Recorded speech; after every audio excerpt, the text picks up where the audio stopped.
तो आप लोग अपनी पूरी इस डिग्री प्रोग्राम के दौरान जितने भी सब्जेक्ट्स पढ़ते हैं, बेसिकली हर सब्जेक्ट का कुछ एक नॉलेज एरिया है या उनका समटाइम्स सब एरिया भी होता है, based upon their nature of the knowledge or the content which is going to be delivered to you during that course. Accordingly HEC ने इसके कुछ एरियाज डिफाइन किए हैं। बाज़ सब्जेक्ट्स आपके बिल्कुल बेसिक्स होते हैं, बेसिक इंजीनियरिंग सब्जेक्ट्स होते हैं, बाज़ आपके फंडामेंटल या फाउंडेशन जो होते हैं इंजीनियरिंग फाउंडेशन के सब्जेक्ट्स होते हैं जो बेसिकली पर्टिकुलर फील्ड को टारगेट कर रहे होते हैं। मैकेनिकल वाले अपने एतबार से कुछ इंजीनियरिंग फाउंडेशन के सब्जेक्ट पढ़ेंगे, आप सिविल वाले अपने एतबार से। एंड सिमिलरली फिर आपके पास कुछ कोर सब्जेक्ट्स होते हैं, उसके अंदर फिर ब्रेड्थ और डेप्थ दोनों कैटेगरीज आ जाती हैं। तो जैसे जैसे आप प्रोग्रेस करते हैं हायर सेमेस्टर्स की तरफ, तो वहाँ पर आपके पास ये जो लेवल ऑफ एडवांसमेंट है वो अकॉर्डिंगली नॉलेज एरिया का चेंज होता रहता है। As far as this engineering practice subject is concerned, it is of engineering foundation. हम इस सब्जेक्ट के अंदर मुख्तलिफ टेक्निक्स और टूल्स या टूल्स इन द सेंस आप मशीनरीज कह सकते हैं, उनको हम डिस्कस करेंगे इस पर्सपेक्टिव से कि जब एज अ ग्रेजुएट इंजीनियर आप फील्ड में जाते हैं तो जिन चैलेंजेस को आपको फेस करना होता है वहाँ पर, तो based upon your available resources in the form of manpower, in the form of financial details as well as the machinery, तो आपको किस तरह से सारी चीज़ों को मैनेज करना है, किन चीज़ों के क्या प्रॉज एंड कॉन्स हैं, तो ये सारे अगर बैकग्राउंड नॉलेज अगर हमारे पास एज एन इंजीनियर होगा तो हम अपने किसी भी प्रोजेक्ट के ऊपर जो एक्टिविटीज़ परफॉर्म करवाते हैं उनको एफिशिएंटली और इकोनॉमिकली जो है उनको परफॉर्म करवाने की सलाहियत रख सकेंगे। इस सब्जेक्ट के अंदर हमारे पास जो डिफाइंड CLOs हैं, ये डिटेल्स आपको पता ही हैं CLOs क्या होती हैं। Just for a quick glance मैं आपसे शेयर कर रहा हूँ कि टोटल हमारी डिस्ट्रीब्यूशन कैसे होगी। जो क्विजेज़ हैं 3 क्विज़ होंगे टोटल पूरे कोर्स में, जिनमें से 15% उनकी टोटल वेटेज होगी, 5% फॉर ईच क्विज़। वो डिफरेंट CLOs को हिट कर रहे होंगे, वो सारी डिटेल्स इस डॉक्यूमेंट में मौजूद हैं। और ये वाला डॉक्यूमेंट और लैब से रिलेटेड जो डॉक्यूमेंट है वो ऑलरेडी इस टीम्स की जो आपकी क्लास का मटेरियल जहाँ पे अपलोड होता है वहाँ पे मैंने अपलोड कर दिया, आप वहाँ से डाउनलोड कर लीजिएगा। असाइनमेंट एक ही होगी जो CLO2 से होगी और उसकी वेटेज 10% होगी। इसी तरह से मिड एग्ज़ाम 25% का होकर फाइनल 50% का। ये आपको क्विज़ के साथ किस तरह से उनकी मैपिंग हुई हुई है, ये सारी डिटेल्स यहाँ पे मिल जाएगी। सेकेंडली हमारे पास जो एक टेंटेटिव शेड्यूल है कि किस तरह से हम अपने जो कंटेंट्स हैं उनको हम किस तरह से लेकर चलेंगे, ठीक है। तो किस वीक में फिर आपका कौन सा क्विज़ जो है वो होगा और असाइनमेंट कब आपको असाइन होगी, ये कुछ टेंटेटिव डिटेल्स आगे मौजूद हैं। तो होपफुली हमारी सारी चीज़ें अकॉर्डिंगली चलेंगी, लेकिन किसी अनफॉर्सीन सर्कमस्टांसेस की वजह से अगर प्लस माइनस होता है तो वो फिर हम अकॉर्डिंगली शिफ्ट कर लेंगे चीज़ें, ठीक है। इसी तरह से अगर मैं आपको लैब का भी 1 मिनट के लिए क्विक रिव्यू दे दूं ताकि उसमें जो डिफरेंस है वो ज़रा क्लियर हो जाए, ठीक है। लैब का भी जो पार्ट है उसके अंदर जो सब्जेक्ट के लैब पार्ट के 2 CLOs हैं, उसमें हमारे पास जो टोटल वेटेज होगी ये किस तरह से वर्किंग होगी। अच्छा, ये जो लैब का पोर्शन है, लैब के पोर्शन की बात कर रहा हूँ, इसकी जो अंडरस्टैंडिंग है कि ओरल वाइवा मिड एग्जाम और फाइनल ये वैलिड है if this whole semester goes online, ठीक है। अगर तो आपका ये पूरा ही सेमेस्टर ऑनलाइन चलता रहता है और सारे असेसमेंट्स एग्जामिनेशंस ऑनलाइन ही होती हैं, तो फिर हमारे पास ये है कि यही प्रोसीजर होगा हमारे पास इसमें कि ओरल वाइवा होगा, मिड एग्ज़ाम उसी तरह से ऑनलाइन होगा और फाइनल एग्ज़ाम होगा और उनकी वेटेजेस आगे लिख दी गई हैं, ठीक है। लेकिन अगर आपके पास आफ्टर 1 मंथ फॉर एग्जांपल, जिस तरह से अभी एक्सपेक्टेड है मीटिंग इन वीक और 2, दोबारा मीटिंग एक्सपेक्टेड है कि मतलब अगले सेशन ने ऑन कैंपस आना है या नहीं आना या क्या पॉलिसी बनती है। बहरहाल अगर आप लोग 1 महीने तक या 1.5 महीने तक वापस कैंपस पर आ जाते हैं, फ़िज़िकल क्लासेस शुरू हो जाती हैं, तो फिर ये वाली चीज़ें कुछ मॉडिफाई हो जाएंगी। फिर आपका ओरल वाइवा नहीं होगा, उसकी जगह आपके पास अदर असेसमेंट्स आ जाएंगी जो कि आपके डिफरेंट क्विज़ कह लें या असाइनमेंट से रिलेटेड होंगी, तो वो अकॉर्डिंगली फिर फिज़िकल चलेंगी। अच्छा, इसमें हमारे पास जो लैब है बेसिकली इस सब्जेक्ट की कोई लैब ऐसा कोई फिजिकल लैब नहीं है, just like the other subject. जिस तरह से कोई ड्राइंग की लैब है, आप कोई लैब में जाकर कोई चीज़ परफॉर्म करते हैं, इस तरह से नहीं है। इसमें नॉर्मली पहले कुछ डिफरेंट एस्पेक्ट होते थे। लास्ट टाइम भी रमीज साहब ने और मैंने यही सब्जेक्ट पढ़ाया था 2 सेक्शंस को। उस वक्त हमने कोई ऐसा लैब, वो भी ऑनलाइन सेशन था सारा, हमने कोई उसके अंदर कोई ऐसा चीज़ कवर नहीं की थी इन द सेंस कि कोई लैब अलग डेडिकेटेड नहीं थी। थ्योरी के ही कंटेंट के पार्ट को हमने लैब के साथ मर्ज कर कर तो उसको वर्कआउट किया था। बहरहाल इस दफ़ा ये डिवाइस किया है कि हम based upon the nature of that subject हम क्या करेंगे कि हर लेक्चर के लिए आपको यहाँ पर बेसिकली कुछ लिंक्स दे दिए गए हैं जिनमें मेजर जो एक्टिविटीज़ हैं कंस्ट्रक्शन के एतबार से अराउंड द वर्ल्ड किसी भी मुल्क में वो परफॉर्म हुई हैं मेगा स्ट्रक्चर्स में। तो ये basically mega structures national geographic की वीडियोज़ हैं, 30 to 40 मिनट की हर वीडियो है। मैंने उसको उस वीक के साथ लिंक कर दिया है बिकॉज इन वीडियोस के अंदर बहुत ज़्यादा आप ये कह सकते हैं टेक्निकल नॉलेज जो है वो बेस कर रहा है, जो डायरेक्टली हम उसको रिलेट कर सकते हैं अपनी इन्हीं इंजीनियरिंग प्रैक्टिस की जो टेक्निक्स हैं, जो मेथड्स हैं, जो हम यहाँ थ्योरी के अंदर डिस्कस करेंगे। तो इसमें लाया अमल कुछ इस तरह से हुआ करेगा। अगर तो आपके पास ये चीज़ मैं यहाँ पर फिर बता दूँ कि ऑनलाइन चलती है, तो ऑनलाइन में तो ये है कि आप अपने इंटरेस्ट के तौर पर जैसे जैसे हम प्रोग्रेस करते रहेंगे थ्योरी के अंदर, आप इन वीडियोस को अपनी सहूलत के तहत जब टाइम मिले उनको देखते रहें, ठीक है। और उनमें से कोशिश करें कि मेजर जो आपको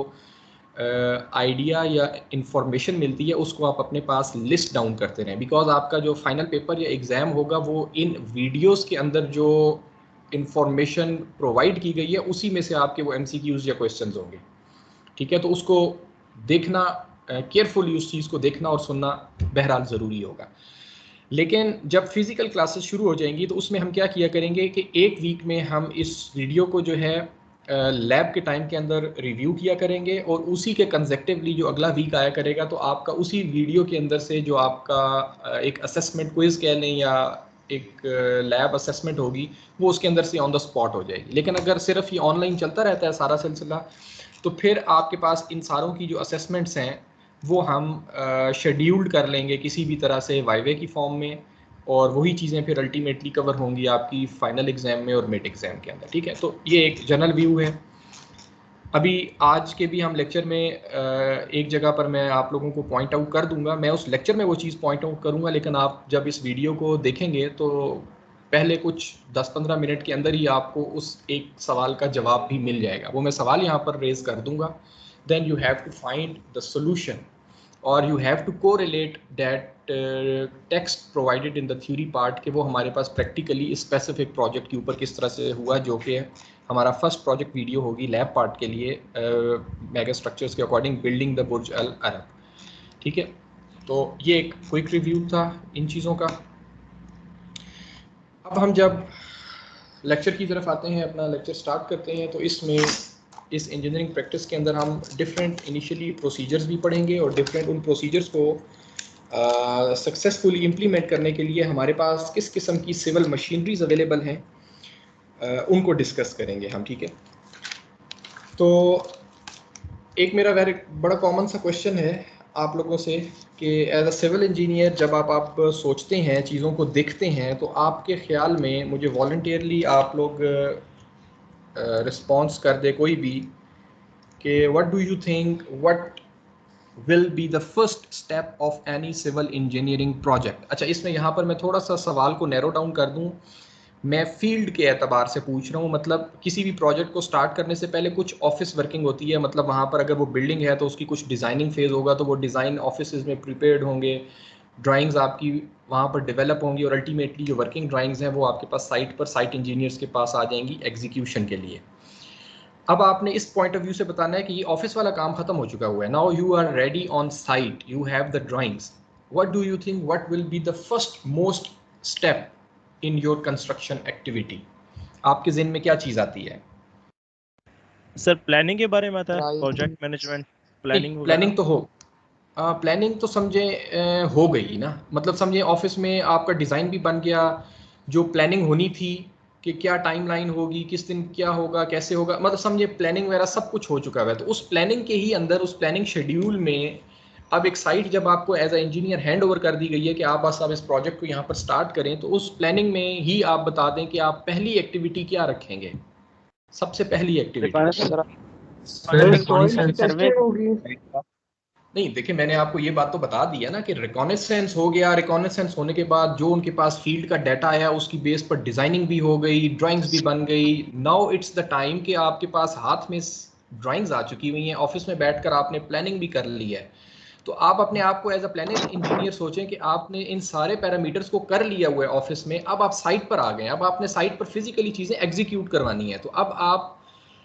उस प्रोजेक्ट की जो मेजर एक्टिविटी है, प्रोजेक्ट की जो मेजर एक्टिविटी है, वो कौन सी पहली फिजिकल एक्टिविटी होगी? Excavation sir, surveying sir, selection of equipment और सर लेबर वो हम करेंगे। ठीक है, मतलब हम इसको भी रिलेट करते हैं, इक्विपमेंट और लेबर हो गया। एक ने कहा जी एक्सकवेशन, और एक आवाज़ मुझे सर्वे की भी आई थी। तो सर्वे के ऊपर तो मैं इस वजह से इस पे ये कहूँगा कि सर्वे मतलब एक पॉइंट ऑफ व्यू ये था कि सर्वे रिकॉनेसेंस सर्वे है या उसके बाद के जितने सर्वे हैं ऑल हैज़ बीन डन। ठीक है, तो ठीक है, पहला स्टेप हमारे पास जो किसी साइट पर जाने का है वो हम इस तरह से कह सकते हैं, ठीक है, that is called as, technical words में उसको कहा जाता है मोबिलाइजेशन। किसी भी प्रोजेक्ट के ऊपर जब प्रोजेक्ट स्टार्ट होता है तो एक वर्ड यूज होता है टेक्निकल, आप फील्ड में यही वर्ड सुनेंगे, that is called the mobilisation of that site. कि आप उस साइट पर मोबिलाइज करते हैं, अपनी मशीनरी को मोबिलाइज करते हैं, अपनी मैन पावर को मोबिलाइज करते हैं। वो इनिशियली उस साइट पर जाकर अपने साइट कैंप्स एस्टेब्लिश करते हैं, ठीक है, और बाकी तमाम ये मामलात होते हैं।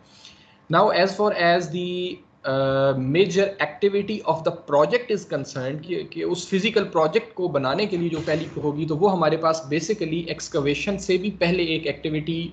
Most of the cases and generally वो कंडीशन आ जाती है हमारे पास कि हमने साइट क्लियरेंस करनी होती है। साइट क्लियरेंस से मुराद ये है कि आपको वो साइट हैंड ओवर हो गई है, हो सकता है उसके ऊपर कोई मतलब झाड़ियाँ या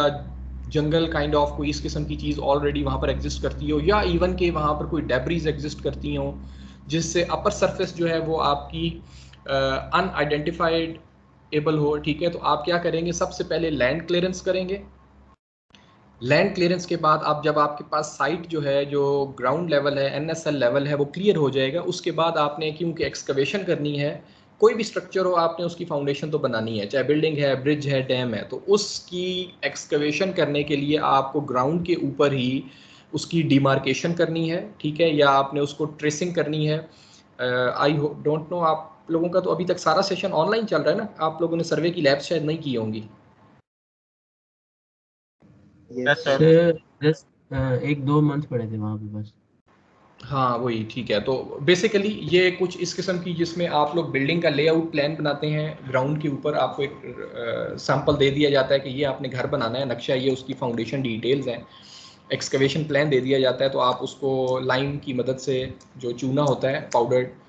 लाइम पाउडर की मदद से आप ग्राउंड के ऊपर उसकी सारी लेआउट बनाते हैं, या इसको डिमार्केशन भी कहते हैं, और उसके अकॉर्डिंगली फिर उन एरियाज़ में, स्पेसिफिक एरियाज़ में जो है उसकी एक्सकवेशन की जाती है। तो वो बात ठीक हो गई कि हमने सबसे पहले लैंड क्लियरेंस करनी है, then we have to go for the excavation. अब ये जो वर्ड एक्सकवेशन है, इसको यहाँ पर हम रिलेट करेंगे विद अर्थ मूविंग ऑपरेशंस के साथ। The first basic operation in any construction field project is of the land clearance followed by the earth moving. ठीक है, अब अर्थ मूविंग मतलब एक ब्रॉडर टर्म आ रही है। इसके अंदर ऐसे होगा कि सबसे पहले आपके पास चीज़ एक्सकवेट की जाएगी, then it will B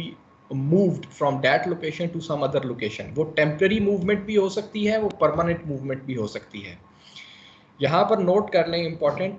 temporary movement से मुराद ये है कि जब हम किसी जगह पर एक्सकवेशन करते हैं, वो सॉइल नॉर्मली वहाँ पर अपनी नेचुरल कंसोलिडेशन स्टेट के अंदर मौजूद होती है, कि सालों साल के इन्वायरमेंटल इफेक्ट्स की वजह से वो वहाँ पर सॉलिड हो चुकी होती है, कंसोलिडेट हो चुकी हुई होती है। जब आप किसी भी मशीनरी की मदद, मैनुअल लेबर की मदद से आप वहाँ पर एक्सकवेशन करते हैं, तो वो जो एक्सकवेटेड मटेरियल अब आपके हाथ में आ गया, it is now loose material. ठीक है, अब उसकी वो कंसोलिडेशन आप दोबारा से अचीव नहीं कर सकते जिस तरह से वो नेचुरली एग्जिस्ट करती थी। We have different methods and techniques available, जिसमें हम ये कह सकते हैं कि 95 to 98% of that consolidation which was naturally occurring just a moment before, वो हम उसका तकरीबन 95 to 98% अचीव कर लेते हैं bye the help of the techniques available, ठीक है। लेकिन आप इन रियलिटी ये कभी भी नहीं कह सकते कि हमने 100% वही कंसोलिडेशन अचीव कर ली है उसी लूज मटेरियल के ऊपर, उसके ऊपर कॉम्पैक्टर चलाकर, रोलर चलाकर या कोई भी, जो कि पहले नेचुरल एग्जिस्ट कर रही थी, वो चीज़ बहरहाल दोबारा से अचीव नहीं हो सकती। तो यहाँ पर टेम्पररी से मुराद ये थी कि समटाइम्स ऐसा होता है कि जिस मटेरियल को आप एक्सकवेट करते हैं वो मटेरियल दोबारा से उसकी वो प्रॉपर्टीज़ नहीं होती, उस मटेरियल की क्लासिफिकेशन नहीं होती उस सॉइल की, कि अगर आप उसके ऊपर एफर्ट्स करते हैं, मैकेनिकल एफर्ट्स करते हैं, उसके ऊपर रोलर चलाते हैं, अगर वो रोड का प्रोजेक्ट है और अगर बिल्डिंग का प्रोजेक्ट है तो भी डिपेंडिंग अपॉन के एरिया कितना है उसके अंदर रोलर चल सकता है या नहीं चल सकता। अदरवाइज आप उसके अंदर डिफरेंट कॉम्पैक्टर्स, उसके ऊपर मैकेनिकल कॉम्पैक्टर्स जो है वो आप यूज़ करते हैं, वाइब्रेटर्स और कॉम्पैक्टर्स टू रिकॉन्सोलिडेट दैट सॉइल, जब आप वही मटेरियल वापस बैक फिल करते हैं उस पोर्शन के अंदर, ठीक है। तो अगर वो मटेरियल इंजीनियरिंग पर्सपेक्टिव के अंदर सूटेबल ना हो, कि उसकी वो टेंडेंसी ना हो कि वो इन मैकेनिकल एफर्ट्स की मदद से वही कंसोलिडेशन या उसके near about at least 95% of that consolidation achieve कर सकता हो, तो उस मटेरियल को रेकमेंड नहीं किया जाता कि उसको दोबारा से as a back fill material जो है वो यूज़ किया जाए। तो ऐसे मटेरियल को परमानेंटली वहाँ से फिर रिमूव करना होता है कि उसको किसी भी जगह पर आप सूटेबल प्लेस पर जाकर डंप कर देते हैं, किसी डिचेस के अंदर उसको फेंक देंगे सिंपल फिलिंग के तौर पर, या नॉर्मली उस मटेरियल को जिन एरियाज़ के अंदर आपका वेस्ट मटेरियल शहरों का डंप किया जा रहा होता है, जहाँ पर वो पूरा गार्बेज पूरे सिटी का इकट्ठा किया किसी ऑर्गेनाइजेशन ने और वो किसी डिच के अंदर उसको फेंकते जा रहे हैं, तो इस तरह के प्रोजेक्ट्स का ये जो एक्सकवेटेड मटेरियल होता है, जो बेसिकली सॉइल होती है, उस सॉइल्स को जाकर उसके ऊपर लेयर की फॉर्म में बस बिछा दिया जाता है, ताकि वो जो आपका वेस्ट मटेरियल है उसकी एक लेयर आए, फिर इस किस्म का सॉइल आ जाए ऊपर, फिर एक लेयर आए, तो उस तरह लेयर्स के अंदर वो सारी चीज़ें चलती रहती हैं, ताकि उस मटीरियल की डिकम्पोजिशन का जो प्रोसेस है वो थोड़ा सा ट्रिगर हो जाए।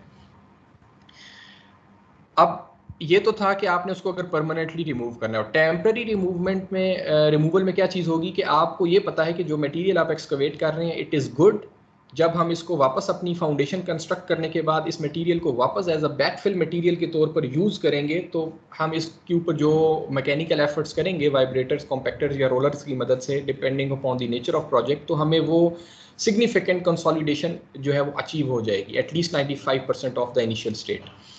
तो ऐसे मटेरियल को नियर टू द साइट ही डंप कर दिया जाता है, ताकि after the completion of the activity of foundation construction वही मटेरियल दोबारा से उसी पोजीशन के अंदर डंप करके उसकी कंसोलिडेशन जो है वो लेयर्स के अंदर परफॉर्म की जाती है। तो दो तरह की यहाँ बातें होगी, एक टेम्पररी रिमूवल है, एक परमानेंट रिमूवल है वहाँ से, ठीक है।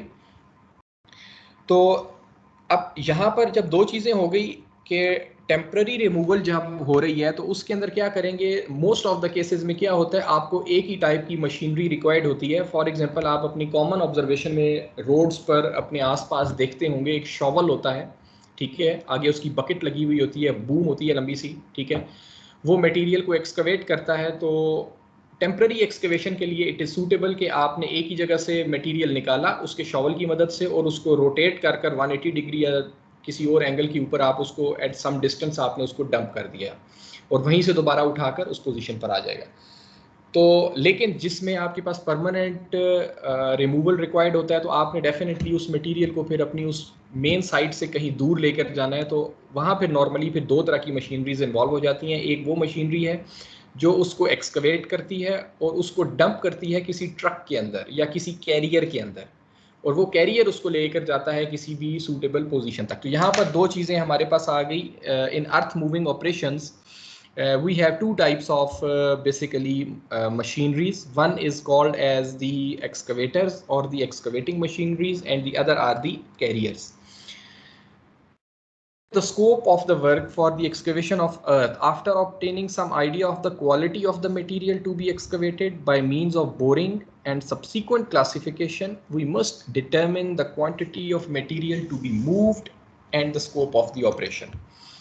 ये वो चीज़ है जो अभी हम डिस्कस कर रहे थे, वो इसके साथ रिलेट होती है। किसी भी साइट के ऊपर कंस्ट्रक्शन स्टार्ट होने से पहले उसकी सॉइल इन्वेस्टिगेशन की जाती है, ठीक है, या इसको जियो technical investigation of the site भी कहा जाता है। ये प्राइमरी स्टेप्स में होती है, डिज़ाइन का स्टेप भी शुरू होने से पहले। ठीक है, क्योंकि इसमें आपको सॉइल की क्लासिफिकेशन और डिटेल्स चाहिए होती हैं, वहाँ से आपके पास सॉइल की बेरिंग कैपेसिटी और सम अदर पैरामीटर्स जो है वो आपके पास फाइंड आउट होते हैं लैब टेस्टिंग के नतीजे में, और उन वैल्यूज़ को फिर एक स्ट्रक्चरल इंजीनियर जो है ऑफिस में बैठकर यूज़ करता है व्हेन ही इज़ गोइंग और she is going to design the foundation of the building और एनी अदर सिविल स्ट्रक्चर। तो this is the very first part और the part of initial steps you can say. इस report के अंदर हमारे पास up to 20 feet और up to 30 feet based upon the nature of the project, ठीक है। ये जो डेप्थ होती है कि कितनी डेप्थ तक हमने जाकर असेसमेंट करनी है कि सॉइल किस तरह से है, तो इसमें पूरी एक बोर लॉग बनती है। बोर लॉग से मुराद ये है कि उसके अंदर डेप्थ वाइज हमारे पास डाटा आता है कि हर 5 फीट के बाद, नॉर्मली 5 फीट का इंटरवल रखा जाता है कि हर 5 फीट के बाद सैंपल ऑफ द सॉइल एक बोरिंग की जा रही है और हर 5 फुट के बाद वहाँ से सॉइल का सैंपल कलेक्ट किया जा रहा है। उस सैंपल को अकॉर्डिंगली लैब में आकर एनालाइज किया जा रहा है और उसकी जो प्रॉपर्टीज़ निकलती हैं कि वो क्ले सॉइल है, वो सैंडी सॉइल है, वो ग्रेवल्स हैं, या what is the basically classification of that soil, accordingly एक पूरा चार्ट बनाया जाता है कि उसमें ये चीज़ रिफ्लेक्ट होती है कि कितनी डेप्थ तक किस टाइप की सॉइल है, एंड अकॉर्डिंगली फिर जो टीम है, जो बेसिकली एग्जीक्यूशन टीम है, जो प्रोजेक्ट मैनेजर है, उस लेवल के ऊपर ये सारी प्लानिंग फेज के अंदर ये डिसाइड किया जाता है कि हमारे वहाँ पर मटेरियल की क्वालिटी कैसी है, क्या एक्सकवेशन करने के बाद जो मटेरियल हमारे पास आएगा it is reusable for the back filling purpose और इट इज़ नॉट सूटेबल। अगर वो सूटेबल नहीं है तो हम बोरोड मटेरियल लाएंगे किसी और जगह से जहाँ पर कोई सूटेबल मटेरियल एग्जिस्ट करता है फिलिंग के लिए। नॉर्मली बैक फिलिंग के लिए वो मटेरियल सूटेबल होता है जो सैंडी नेचर का होता है, ठीक है। जो मटेरियल आपके पास क्ले नेचर का होगा, जो जी हाँ जी, तो आपने भी जो कहा कि हर 5 फीट के बाद सैंपल लिया जाता है, 5 फीट इन डेप्थ और 5 फीट इन डिस्टेंस। नहीं, 5 फीट डेप्थ हम बोर निकाल रहे हैं, बोर वर्टिकली डाउनवर्ड हम मूव कर रहे हैं, ठीक है। हम मतलब टुवर्ड्स द अर्थ, हम इनसाइड द अर्थ मूव कर रहे हैं ताकि हमें हर डेप्थ लेवल के ऊपर पता चलता जाए कि किस किस्म का स्ट्रेटार है। ये जो 5 फीट है it is not fix value, ठीक है। इसको आप थंब रूल ज़रूर कह सकते हैं कि नॉर्मली बहुत ज़्यादा डिस्टेंस भी नहीं रखा जाता, बहुत कम भी नहीं रखा जाता, क्योंकि बहुत कम डिस्टेंस रखेंगे तो आपकी जो एक्सरसाइज है वो प्रोलॉन्ग हो जाएगी। मतलब अगर हर फुट के बाद आप डाटा लेना शुरू कर देंगे तो it will make your work more tedious. और अगर बहुत ज़्यादा डिस्टेंस भी रख देंगे तो भी इस बात का इम्कान है कि हमारे पास बीच में कोई लेयर जो है वो शिफ्ट हो गई थी या चेंज हो गई थी और वो वाला डाटा हमसे मिस ना हो जाए, ठीक है। तो एज अ थंब रूल आप नॉर्मली जो करते हैं वो 5 फीट इज़ सफिशेंट। तो हमारे पास उस क्लासिफिकेशन से कुछ इस तरह की डिटेल्स जो हैं वो पता चल जाती हैं कि किस लेवल तक मटेरियल सूटेबल है, कहाँ तक नहीं है, सारा नेचर और ये डिस्क्रिप्शन आ जाती है, which ultimately gives us the information that how we can excavate the material. यहाँ से ये चीज़ भी पता चल जाती है कि हम किस तरह की मशीनरी यूज़ करेंगे एक्सकवेशन के लिए, क्योंकि उस बोर लॉग से आपको ये भी पता चल जाएगा कि कहाँ तक आपके पास सॉफ्ट सॉइल है, कहाँ पर हार्ड सॉइल है, कहाँ पर रॉक टाइप की सॉइल नीचे आ जाएगी। तो based upon the nature of the soil we have different machineries and different techniques for the excavation. क्योंकि नॉर्मल जो आपकी हार्ड रॉक है, अगर कोई माउंटेनियस रीजन है तो वहाँ पर आप नॉर्मली अपनी जो शॉवल्स और इस किस्म की जो चीज़ें उससे एक्सकवेशन नहीं कर सकते, मे बी वहाँ पर आपको ब्लास्टिंग रिक्वायर्ड हो, ठीक है, और the combination of some machineries जो है वो वहाँ पर आपको रिक्वायर्ड होगी, ठीक है। तो इस तरह की जो सारी डिटेल्स हैं ये वहाँ से मालूम हो जाती हैं जियो टेक्निकल इन्वेस्टिगेशन रिपोर्ट से। बेस्ड अपॉन डैट जो टेक्निकल टीम होती है वो उसको एनालाइज करती है कि किस जगह से कितना मटेरियल निकालना है, क्वांटिटी की एस्टिमेशन हो जाती है, और अल्टीमेटली किस तरह की मशीनरी इस प्रोजेक्ट पर इन्वॉल्व होगी, सो डैट कि जब आप स्कोप ऑफ द प्रोजेक्ट जो उसको सेट कर रहे होते हैं तो स्कोप ऑफ द प्रोजेक्ट के अंदर आप इस बात को मेंशन करेंगे कि ये किस नेचर का प्रोजेक्ट है based upon the strata of the soil, और आपको किस तरह की मशीनरी जो है वो इस पूरे प्रोजेक्ट में दरकार हो सकती है।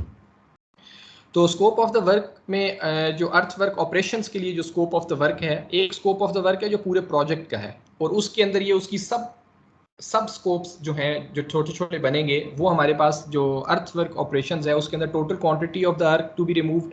ये आप वर्कआउट करेंगे कितनी हमें टोटल क्वांटिटी निकालनी है। अगर तो बहुत थोड़ी सी क्वांटिटी आपने रिमूव करनी है then it is not suitable कि आप कोई बहुत बड़ी सी मशीनरी ले आएँ और उसके ऊपर बहुत सारा पैसा लगाकर वो छोटी सी एक्सकवेशन करें, then it will be feasible कि अगर वो सॉफ्ट सॉइल है या मीडियम सॉइल तक का वो स्ट्रेटा है तो आप उसके ऊपर मैनुअल लेबर की मदद से वो एक्सकवेशन करवा लें। The location of the excavation site it also depends कि वहाँ मशीनरी जा भी सकती है या नहीं जा सकती। मे बी कोई ऐसा टेरेन हो जहाँ पर मशीनरी ना जा सकती हो तो वहाँ पर आपको फिर मैनुअली ही एक्सकवेशन करनी पड़ेगी। So this will also define what is the scope of the earthwork operation, its relative width, depth and breadth, the type of the soil to be removed and the final decomposition or dumping to be made of the excavated material। तो ये चंद points हैं इस चीज़ में कि जो हमारे earthwork operations के जो स्कोप है उसको डिसाइड करने में ज़रूरत होते हैं। अब हमारे पास जो टाइप्स ऑफ एक्सकवेशंस हैं, हम बेसिकली इस लेक्चर में डिफरेंट टाइप्स ऑफ एक्सकवेशन को क्विकली देखेंगे कि किस टाइप की एक्सकवेशंस नॉर्मली होती हैं, then there different machineries available to perform these jobs, और ultimately in the final how different parameters and factors are going to affect this excavation process. In first part, the bulk pit excavation, this type of excavation you can observe in the site that the site is of a large area and this is the shovel. Few other shovels are also working within the area of that construction site, and this is the dump truck which is a carrier, which is called as a carrier, which is going to take the material from this site to some other site. So इस position के अंदर ये bulk pit excavation normally वहाँ पे की जाती है जब हमारे पास कोई बड़ी बिल्डिंग या मल्टी स्टोरी बिल्डिंग बननी है और उसके नीचे जो फाउंडेशन है उस फाउंडेशन की टाइप जो है वो राफ्ट है। There are different types of foundations for civil buildings. You will start learning about these things in probably the 5th or the 6th semester onwards. जब आप डिज़ाइन स्टार्ट कर देंगे, कंपोनेंट डिज़ाइन स्टार्ट कर देंगे आप buildings का, और ultimately वो चीज़ कंक्लूड होगी आपके फाइनल सेमेस्टर में जाकर जब आप as a complete as a whole building design करेंगे। प्रीवियस सेमेस्टर्स के अंदर आप कंपोनेंट वाइज डिज़ाइन करेंगे कि एक बीम डिज़ाइन की, एक कॉलम डिज़ाइन किया, किसी एक कॉलम के लिए फाउंडेशन डिज़ाइन की, not as a whole building. ठीक है, तो ये सारी चीज़ें समराइज होंगी आपकी फाइनल सेमेस्टर में when you will be able to design a building in a complete form. So bulk pit excavation में क्या होता है, इसकी लिमिटेशंस कुछ इस तरह से कि ये अर्बन एरियाज़ के अंदर नॉर्मली परफॉर्म की जा रही है जहाँ पर आपके पास साइड पर ऑलरेडी या तो कोई कंस्ट्रक्शन हुई भी होगी या वहाँ से कोई रोड गुजर रही होगी कि आप अपनी साइड से बहुत ज़्यादा टू एंड फ्रो मूव नहीं कर सकते। और सेकेंडली ये है कि उसकी एक्सकवेशन करने के बाद आपको वो जो मटेरियल डंप करना है वो नियर टू द साइट भी आप डंप नहीं कर सकते, क्योंकि मतलब इसी शॉवल से उठाया और इधर बाहर कहीं साइड पर रख दिया जिसको अल्टीमेटली बैकफिल के तौर पे यूज़ कर लें, वो चीज़ भी यहाँ पर पॉसिबल नहीं होती। तो आप जो एक्सकवेटेड मटेरियल होता है उसको with the help of this dump truck जो है आप उसको वहाँ से किसी भी सूटेबल पोजीशन पर लेके जाते हैं।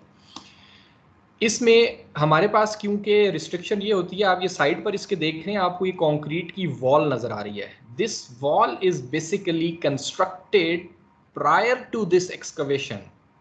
ऐसा नहीं है कि ये एक्सकवेशन कर यहाँ पर ये दीवार बना दी गई है। बेसिकली यहाँ पर क्या किया गया है कि जब यहाँ पर सारी सॉइल इस वक्त मौजूद थी, यहाँ पर ये जो आपको पिलर्स नज़र आ रहे हैं, दीज आर दी पाइल्स। ठीक है, यहाँ पर ट्रेंच एक्सकवेशन कर और बोर एक्सकवेशन कर सिर्फ उन ट्रेंचेस के अंदर और उन बोर्स के अंदर रीइंफोर्समेंट, जो मिनिमम रीइंफोर्समेंट रिक्वायर्ड थी, उसको नीचे ओवरहॉल कर उसके अंदर कंक्रीट भर दी गई है। और अल्टीमेटली फिर आपने एक्सकवेशन स्टार्ट किया। अब इससे क्या होगा कि जो इस वॉल की बैक साइड पे जितना भी मटेरियल है, चाहे यहाँ पर कोई बिल्डिंग बनी हुई थी या यहाँ पर रोड थी, तो उसके प्रेशर, क्योंकि देखें अगर इस साइड पर कोई एक बिल्डिंग बनी हुई हो तो उसका एक अपना डेड वेट है, उसका एक प्रेशर है जो सॉइल के ऊपर आ रहा है। अगर हम उस बिल्डिंग के बिल्कुल एडजेसेंट से इतनी बड़ी बल्क पिट निकाल देते हैं तो basically the soil will be loose at that location और there is a chances of collapse of that building, कि वो यहाँ पर उसकी जो फाउंडेशन है वो स्ट्रेसेस जो हैं जिनको पहले वो सॉइल जो है वो बियर कर रही थी, अब वहाँ पे सॉइल नहीं है तो वो ultimately it will go down. ठीक है, तो कोलैप्स हो सकता है। इसमें मैं आपसे एक अपनी मतलब पर्सनल एक्सपीरियंस शेयर कर देता हूँ। इधर ही टेक्सला में हम जब यूनिवर्सिटी के गेट 2 से निकलते हैं और बाहर मेन जो हमारा टेक्सला रोड है उसके ऊपर हम टूवर्ड्स टेक्सला चौक की तरफ जब मूव कर रहे होते हैं, मतलब ये मेरा रियल एक्सपीरियंस है, वहाँ जाते हुए एक्सकवेशन हो रही थी, I was just passing by that area. तो उस मल्टी स्टोरी वहाँ पर एक तकरीबन 4 स्टोरी वहाँ पर एक प्लाजा बना हुआ था जो कि एक रेजिडेंशियल बिल्डिंग थी, नीचे उसकी शॉप्स थी और ऊपर उसके हर फ्लोर के ऊपर 2-2 फ्लैट्स थे बेसिकली, ठीक है। उसके बिल्कुल adjacent, exactly adjacent to that building एक और प्लाजा जो था उसकी कंस्ट्रक्शन जो है होने जा रही थी, जिसके लिए उन्होंने वहां पर इसी तरह से बल्क पिट एक्सकवेशन की थी विदाउट दीज जो आपके पास सेफ्टी फैक्टर प्रिकॉशंस जो हैं उनको किए बगैर, मतलब उन्होंने कोई शीट पाइलिंग्स यहाँ पे नहीं की, कोई सपोर्टिंग पाइल्स नहीं लगाई, ठीक है। और आई वॉज जस्ट वॉन्डरिंग, गुजरते हुए बस मेरे जहन में वैसे ही आ रहा था कि यार इन्होंने बहुत ज़्यादा बल्क एक्सकवेशन की हुई है, खुदा न खास्ता ये बिल्डिंग गिर ना जाए, and believe you me with in few seconds the building will collapse. अल्हम्दुलिल्लाह उसमें कोई कैजुअलिटी नहीं हुई थी। जो जब बिल्डिंग टिल्ट होना शुरू हुई, मतलब बिल्डिंग ने सरा सा मूवमेंट की, तो घर में इत्तफाकन उस वक्त ऐसा कोई बंदे नहीं थे, मतलब जो बाद में रिपोर्ट पता चली थी कि ऊपर फ्लैट्स में लोग नहीं थे, सिर्फ शॉप्स में थे नीचे। तो शॉप्स वाले तो जाहिर बात है जब बिल्डिंग ज़रा सा मूव हुई है तो उन्होंने वो भागकर शॉप से बाहर आ गए और बस उतने ही मोमेंट के अंदर ये है कि बिल्डिंग उस पिट के अंदर जो है वो गिर गई थी। तो इस चीज़ को बहुत ज़्यादा केयरफुली ऑब्जर्व करना चाहिए कि ज़रूरी नहीं है आप तो अपना काम कर रहे हैं तो आपकी वजह से किसी और बिल्डिंग या किसी और स्ट्रक्चर को जो है वो रिस्क नहीं होना चाहिए। इसके बाद हमारे पास आ जाती है बल्क वाइड एरिया एक्सकवेशन। इसमें नॉर्मली सिचुएशन वही होती है कि हमारे पास एक बहुत बड़ा एरिया हमने एक्सकवेट करना होता है, लेकिन इसमें एक हमें एडवांटेज ये हो जाता है कि इसके आसपास कोई सिविल स्ट्रक्चर एग्जिस्ट नहीं कर रहा होता। हम अपनी मर्जी से जितनी मर्जी डेप्थ में खुदाई कर लें और साइड पर हमें इसके अंदर शीट पाइलिंग करने की भी ज़रूरत नहीं पड़ती। हम वही एक्सकवेशन कर कर साइड्स पर उसको स्लोप की फॉर्म में मट्टी को वहाँ पर प्लेस कर देते हैं ताकि स्टेबल रहे, क्योंकि हम उसको बिल्कुल वर्टिकल तो नहीं रख सकते, उसको किसी स्लोप के अंदर रखना पड़ेगा हमें, ठीक है। तो इसमें यह होता है कि हमारे पास वो जो ओवरहॉलिंग वाले चार्जेस हैं वो यूजुअली हमारे मिनिमाइज हो जाते हैं कि हमें मटेरियल को पहले कहीं लेके जाना और बाद में उस मटेरियल को वहाँ से वापस लाना, as for the case of the bulk pit area excavation. इस केस में जो बल्क वाइड एरिया एक्सकवेशन है इसमें ये एक बस एडवांटेज हो जाता है कि एरिया हमारा साइड पर ओपन होता है। तो मेनली इसमें जो डिफरेंस वही है, बाकी इसमें वही सारी चीज़ आती है कि लार्ज एरिया जो है हमने एक्सकवेट करना होता है। और सेकेंडली जो लूज बल्क, थर्ड पार्ट आ रहा है लूज बल्क एक्सकवेशन। इसके अंदर हमारे पास बेसिकली जो मटेरियल होता है वो लूजली अवेलेबल होता है, ठीक है। स्मॉल आपके पास हीप्स और माउंटेन्स की फॉर्म में वो लूज फॉर्मेशन में वहाँ पे पड़ा हुआ होता है, ठीक है। आपने उसको यूजुअली, और उसको आपने कहीं ओवरहॉल भी नहीं करना होता, आपने उसको just taking from the material from one place and dump to the nearby some other place. तो एक ही मशीनरी को यूज़ करके जो कि शॉवल होगी या इस तरह का कोई और इक्विपमेंट या टूल होगा कि आप उसको बस यहाँ से पिक करेंगे by the help of that bucket of install with this machinery and you will put that material some other place, ठीक है। तो इसमें जो मटेरियल आ जाएंगे डिस्कशन में वो आपके पास नॉर्मली वेट क्ले होगी और सिल्ट्स होंगे, ठीक है, जो अल्टीमेटली सैंडी नेचर के होंगे, अनकॉन्सोलिडेटेड होंगे, ठीक है, लूज फॉर्मेशन में पड़े हुए होंगे। Then the fourth type is the limited area, the vertical excavation, when you have a, और ये limited area, limited vertical excavation is also applied to those areas where depth of required depth of excavation is less, ठीक है। तो कम depth तक आपने जाना है but थोड़े एरिया के अंदर आपने जाना है, तो इसके अंदर वर्टिकल एक्सकवेशन होगी कि आप उसकी मैनुअल डिगिंग करते हैं या किसी मैकेनिकल मीन से उसकी डिगिंग करते हैं। इसके ऊपर बेसिकली ये अगर हमने एक्सकवेशन की है तो यहाँ पर ऊपर एक पुली अरेंजमेंट लगा दिया जाता है जिसके अंदर बकेट होती है, उस बकेट को नीचे भेजते हैं। नीचे ऑलरेडी अगर मैनुअल लेबर है वो उस बकेट को उस एक्सकवेटेड मटेरियल से फिल कर देती है एंड सो ऑन, वो उसको पुल आउट कर लेते हैं और डंप कर देते हैं। सो इस तरह से आप समझ लें कोई एक वेल फॉर्मेशन आपके पास हो जाती है, जिस तरह से कुआं बनाया जाता है कि आपके पास ये वर्टिकल एक्सकवेशन एग्जीक्यूट होती है, लिमिटेड एरियाज के लिए होती है, ठीक है। अच्छा, अब इसके अंदर भी फर्दर हमारे पास ये चीज़ आ जाती है, जो trench excavation, it is also one of the kinds of limited area vertical excavation type. इसमें हमारे पास क्या होता है, नॉर्मली आप लोगों ने ऑब्जर्व किया होगा अपने रूटीन लाइफ में कहीं कि जब हमारी सोसाइटीज़ में या हमारे किसी मोहल्लों में कोई सीवरेज के पाइपलाइंस डल रहे होते हैं या किसी और यूटिलिटी की कोई केबलिंग डल रही होती है या पाइपिंग हो रही होती है, तो उसके लिए एक ट्रेंच की फॉर्म के अंदर जो है वो एक्सकवेशन की जाती है एट अ पर्टिकुलर डेप्थ, ठीक है। तो उसके अंदर डिपेंड करता है कि अगर तो वो आपका एरिया ऐसा है कि वो हार्ड सॉइल है या स्टिफ सॉइल है, तो फिर नॉर्मली इस तरह की ये साइड पर वर्टिकल सपोर्ट्स नहीं लगाई जाती। These vertical supports are intended so that the outside material may not fall again into the trench before the execution of the work, ठीक है। सो अगर तो हार्ड सॉइल है, स्टिफ है, it can withstand the external forces for certain time कि आप उस time के अंदर अपना काम पूरा कर लें और वापस बैकफिल कर दें, तो फिर इसमें नॉर्मली ये इस साइड पे शीटिंग नहीं की जाती। लेकिन अगर लूज सॉइल है तो फिर आप जैसे ही थोड़ा सा पार्ट एक्सकवेट कर लेते हैं, आप दोनों साइड पे ये शीट्स लगा के सेंटर में इनको जैक्स लगा देंगे या आप वुडन प्लैंक्स बीच में लगा देंगे, सो डैट इसकी वजह से जो आउटसाइड का प्रेशर है, जो थ्रस्ट आ रही है आउटसाइड से इनवर्ड डायरेक्शन के अंदर, वो थ्रस्ट जो है वो ये शीट्स जो है वो अकोमोडेट कर लेती हैं, बेयर कर लेती हैं। इसके बाद हमारे पास आ जाती है the sixth one is the tunnel excavation. This is entirely different category कि इसमें आपने जो भी एक्सकवेशन करनी है, एक तो वो कम्प्लीटली अंडरग्राउंड होती है, आपके इसके लिए जो मटेरियल जो मशीनरीज होंगी वो somewhat more specialised you can say, ठीक है, in addition to the conventional machineries, ठीक है। तो इसमें अब जो नॉर्मल पाकिस्तान में भी बेसिकली जो ये हमारे पास नीलम जेलम प्रोजेक्ट है, इसके अंदर जो कुछ टनल्स जो बेसिकली बनाई गई हैं उसके लिए वापडा ने basically TBM tunnel boring machine, अगर आप इसको सर्च करते हैं अपनी इंटरेस्ट के लिए, बल्कि हमारे पास शायद किसी लेक्चर में स्पेसिफिकली डिस्कस भी होगा TBM। तो इस TBM के आगे बेसिकली एक बहुत सर्कुलर शाफ्ट के आगे कटर्स और ब्लेड्स लगे हुए होते हैं। It's of a huge size machine, ठीक है, और वो इसी तरह से ड्रिलिंग की फॉर्म में वो पहाड़ के अंदर जो है वो मूव करती चली जाती है और सेमी सर्कल या सर्कुलर शेप के अंदर, बेसिकली सर्कुलर शेप के अंदर आपके पास जो है वो एक्सकवेशन होती रहती है और उस मटेरियल को साथ साथ ही बाहर भेजा चला जाता है। तो TBM के ऊपर मुझे याद आ गया एक हमारा पूरा बेसिकली लेक्चर भी होगा, आई डोंट नो मिड से पहले है या बाद में। एनी हाउ उस मशीन को यूज़ करें या किसी और मशीन को यूज़ करें, आपकी जो एक्सकवेशन इन टनल्स है that is completely underground. The last one is the dredging. Dredging means to excavate the soil or the silt from the underneath water, ठीक है। किसी भी एरिया में जो आपके पास मटेरियल है किसी पॉन्ड में से या किसी रिजर्वायर के अंदर से, आप उसको जो निकालते हैं, that process is called as the dredging. आपने एक चीज़ सुनी होगी कभी मीडिया पर, अखबार में या कहीं पर, कि जो हमारे डैम्स हैं लाइक तरबेला डैम या मंगला डैम, उसके अंदर आपने एक फिनोमेना शुरू पढ़ा होगा जो कि आप आगे जाके फ्लूइड मैकेनिक्स 1-2 में से प्रॉबेबली किसी में पढ़ेंगे, कि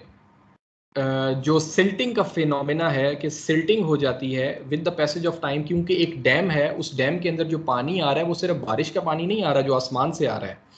वो मुख्तलिफ जो चैनल्स हैं वहाँ से आ रहा है। मीन्स के पहाड़ों होता हुआ वो ग्लेशियर्स का पानी भी हो सकता है, वो वैसे किसी दरिया का पानी भी हो सकता है, ठीक है। तो जब एक नॉर्मल नेचुरल ग्राउंड के ऊपर पानी मूव कर रहा है तो उस पानी के अंदर बेसिकली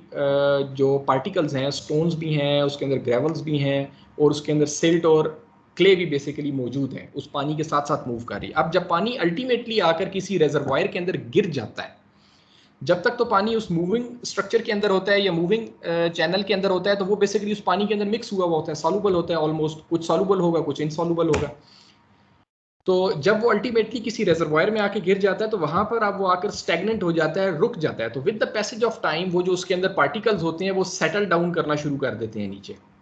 ठीक है। उस सेटल डाउन करने की वजह से वो बेस के अंदर जाकर वो जो सिल्टिंग हो जाती है, उससे आपके रिजर्वायर की जो स्टोरेज कैपेसिटी है वो कम हो जाती है। तो इस बात की ज़रूरत होती है, ऑल दो के जो हमारे डैम्स होते हैं उनके अंदर एक प्रॉपर फिनोमेना होता है, पूरा मैकेनिज्म होता है उस सिल्ट रिमूवल के लिए, कि किस तरह से उस सिल्टिंग को हम रिमूव करें इन एन मोर ऑटोमेटेड वे, कि हम ये नहीं है कि हम मटेरियल या मशीनरी भेजकर और उसके अंदर हम इसका ड्रेजिंग करके निकालेंगे, क्योंकि बड़े रिजर्वायर्स के अंदर ये चीज़ पॉसिबल नहीं होती,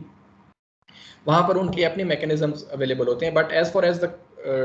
आइडिया इज कंसर्न कि सिल्टिंग हो जाती है, तो वो अगर किसी छोटे पॉन्ड के अंदर या किसी एरिया के अंदर सिल्टिंग हुई है और आप उसको रिजर्वायर की कैपेसिटी को वापस से रीस्टोर करने के लिए आप चाहते हैं कि हम उसकी सिल्ट को वहाँ से नीचे से एक्सकवेट कर लें, रिमूव कर लें, तो that process is basically called as a dredging.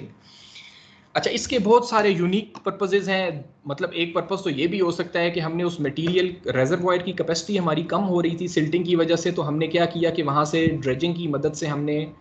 वहाँ से वो चीज़ निकाल दी, रिमूव की, ठीक है। There are many other methods also, हाँ, we are talking about one of the methods that is called dredging. तो एक तो ये हो गया कि बोट है, उसके साथ ऑलरेडी नीचे एक बकेट लगी हुई है जो बेस पर जाती है और उस लूज मटेरियल को या जो वो डिपॉजिटेड मटेरियल है उसको वहाँ से बकेट्स में उठाती है और by mean of some water pumps, pressure pumps, वो उसको अप साइड पर भी लाती है। तो बेसिकली इसके अंदर जो मीन ऑफ ट्रांसपोर्टेशन है to convey the soil to the final position is basically the water.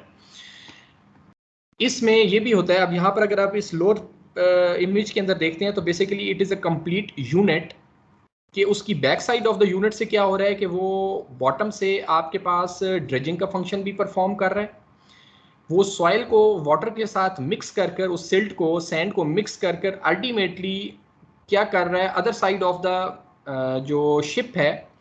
या ये जो पूरा यूनिट है उस साइड से वो उसको थ्रो आउट कर रहा है, ठीक है। तो ये वाला जो प्रोसेस है, this is what you will observe in the video जो आपको वो मेगा स्ट्रक्चर जो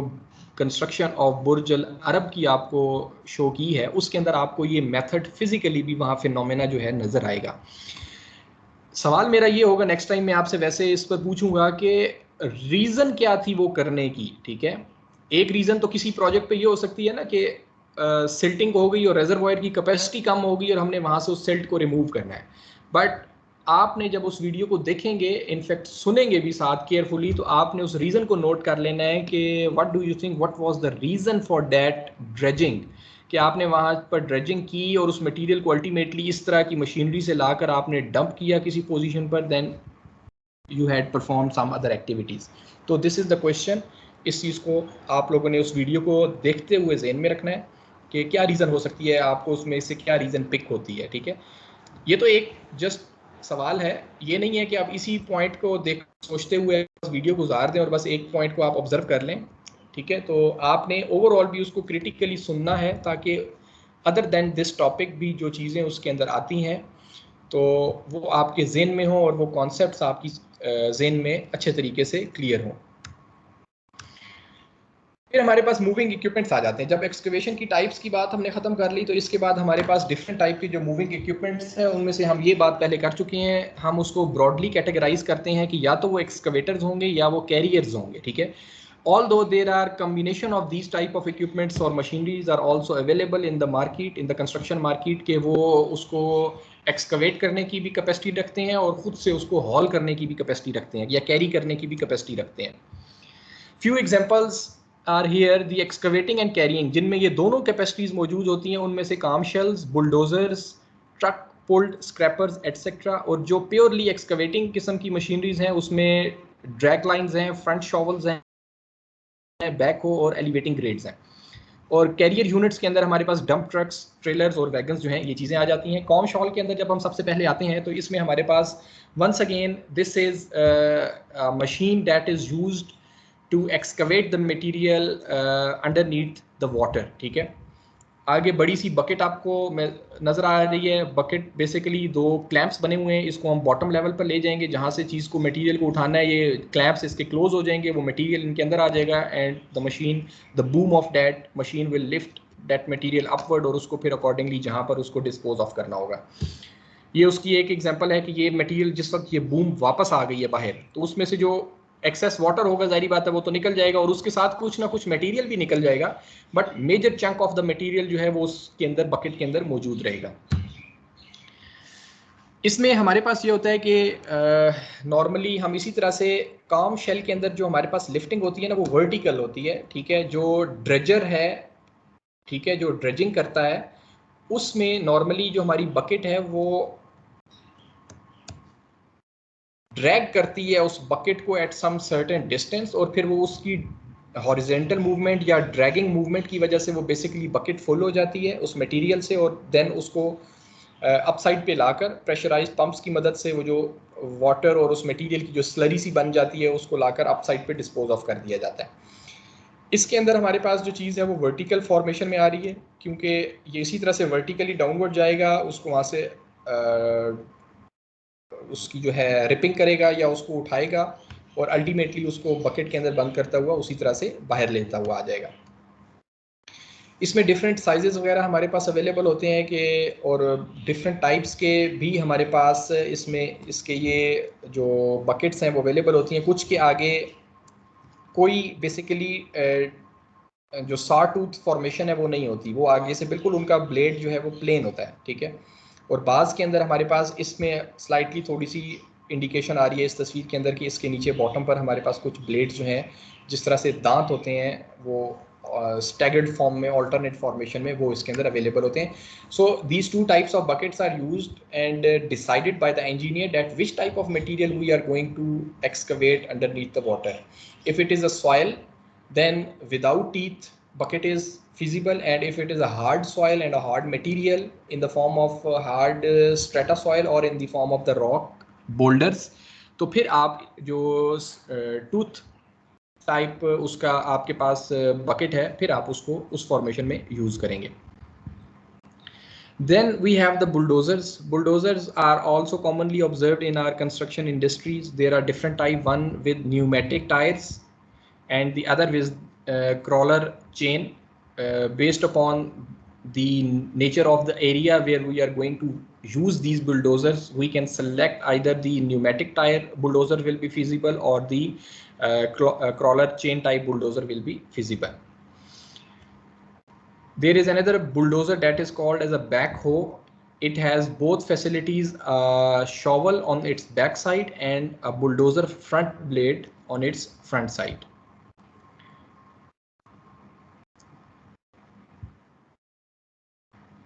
These once again the division, the crawler tractor or the wheel tractor mounted, already we have seen in the picture,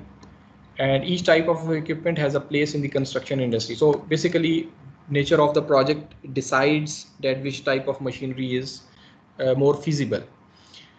Bulldozers are versatile machines on many construction projects and may be used for the following purpose. It may be used for cleaning of the land, opening up pilot roads through the mountains and the rocky terrains. Pilot roads means कि construction किसी site पर होनी है, वहाँ तक जाने के लिए या अपनी बाकी मशीनरी को लेके जाने के लिए आपने एक जो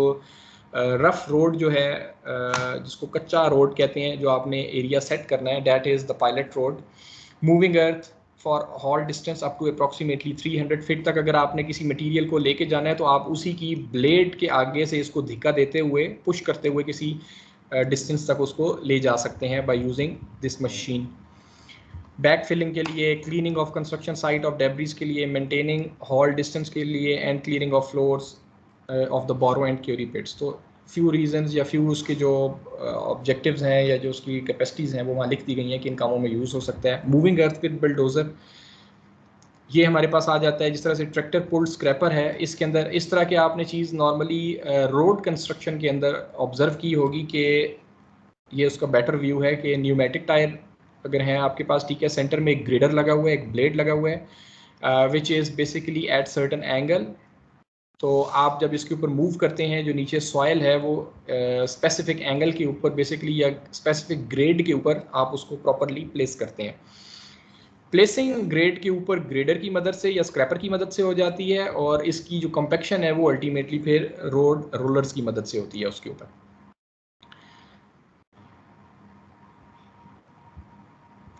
इसमें on the return trip to borrow the cutting blade of the scraper may be lowered enough to remove the high spots. इसमें एक चीज़ ये होती है यहाँ पे for example in a forward pass, जब हम इसको फॉरवर्ड साइड पर लेकर जा रहे हैं तो इस ब्लेड की मदद से जो हमें रिक्वायर्ड स्टीपनेस और जो ग्रेड रिक्वायर्ड है सरफेस का वो अचीव होता चला जा रहा है। लेकिन ऐसा होता है समटाइम कोई बीच में बोल्डर आ जाता है या कोई जगह अनइवन रह जाती है तो ये इस स्क्रैपर को फिर ऐसा नहीं होगा कि आगे से ये 180 डिग्री का टर्न लेकर तो वापस आएगा, फिर it will move on a backward pass, ये उसी तरह से वापस जाएगा और फिर फ्रंट पर मूव करेगा। तो बैकवर्ड पास पे मूव करते वक्त ये क्या करते हैं कि अपने उसी ब्लेड को स्लाइटली मोर नीचे कर देते हैं ग्राउंड की तरफ, और वापस जब जाते हैं तो इस ब्लेड की जो बैक साइड है उस रास्ते में आने वाला अगर कोई बोल्डर आ जाता है तो वो डेफिनेटली वो कोई सॉइल का बोल्डर होगा, ठीक है, तो ये उसको क्रश कर देता है, वहाँ पर उसको दोबारा से फ्रैगमेंट्स में कन्वर्ट कर देता है और जगह जो है वो लेवल हो जाती है। तो इस फॉर्मेशन के अंदर भी हमारे पास इसका ये एक सेकेंडरी ऑब्जेक्टिव जो है वो हमारे पास देखने में आता है। इन्हीं के जो ट्रैक्टर पुल्ड स्क्रैपर्स हैं, इनका अगर आपने साइकिल टाइम निकालना है और इसकी एफिशिएंसी निकालनी है तो वो आप कैसे फाइंड आउट करेंगे? टोटल टाइम, वो उसमें नंबर ऑफ पैरामीटर्स आ जाते हैं कि the cycle time of the scraper is the time to load. Time to load कितना लेता है उसको? Haul, dump, turn, return and then again turn back into its operation position. तो ये जितने टाइम्स हैं बेसिकली अगर आप इनको सम अप करते हैं तो वो उसका टोटल साइकिल टाइम जो है वो निकल आता है। इसी फॉर्मेशन में आप बाकी मशीनरीज का भी टाइम निकाल सकते हैं, साइकिल टाइम, बट वहाँ पर उनकी अकॉर्डिंगली, मतलब आप अगर शॉवल की बात कर रहे हैं तो शॉवल ने पहला क्या चीज़ होगी कि उसने एक्सकवेट करना है, ठीक है, कि वो एक्सकवेट करेगा और उसको लोड करेगा, ठीक है। तो उसमें एक्सकवेशन का टाइम, फिर लोडिंग का टाइम, फिर हॉलिंग का टाइम, कि अगर तो वो किसी ट्रक के अंदर डालता है, वो ट्रक हॉल करके जाता है और फिर वापस आता है डंप करके, तो उस पूरे साइकिल का जो टाइम है वो आप इस फॉर्मेशन के अंदर निकाल सकते हैं बाकी मशीनरीज का भी। और drag line is one of another excavating units, ठीक है। ये एक्सकवेटिंग यूनिट है, ये प्योरली एक्सकवेटिंग यूनिट है आप, ठीक है। ये सिर्फ एक्सकवेट करेगा। ये आप वो जो ड्रेजिंग के लिए जो शिप के ऊपर बना हुआ था, ये उससे मिलती जुलती चीज़ है, बट वो स्पेसिफिकली था उस एक्सकवेशन के लिए पानी के अंदर परफॉर्म की जाएगी, और ये वो चीज़ है जो हमारे पास सॉइल के ऊपर भी आ जाएगी। एक मिनट प्लीज़ होल्ड कीजिएगा।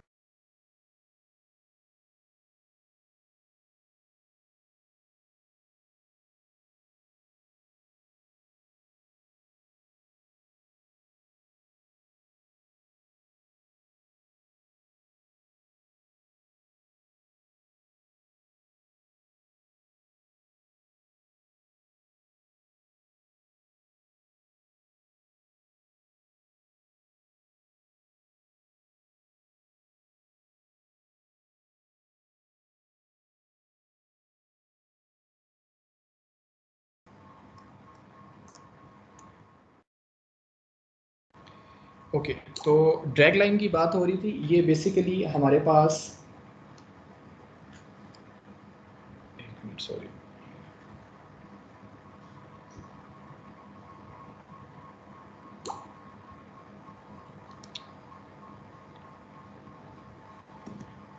ये सॉलिड एरियाज़ के ऊपर या जो ड्राई एरियाज़ है उसके ऊपर हमारे पास वर्किंग के लिए यूज़ होता है। फिनोमेना इसका वही है। उसी तरह से आगे बकेट लगी हुई है।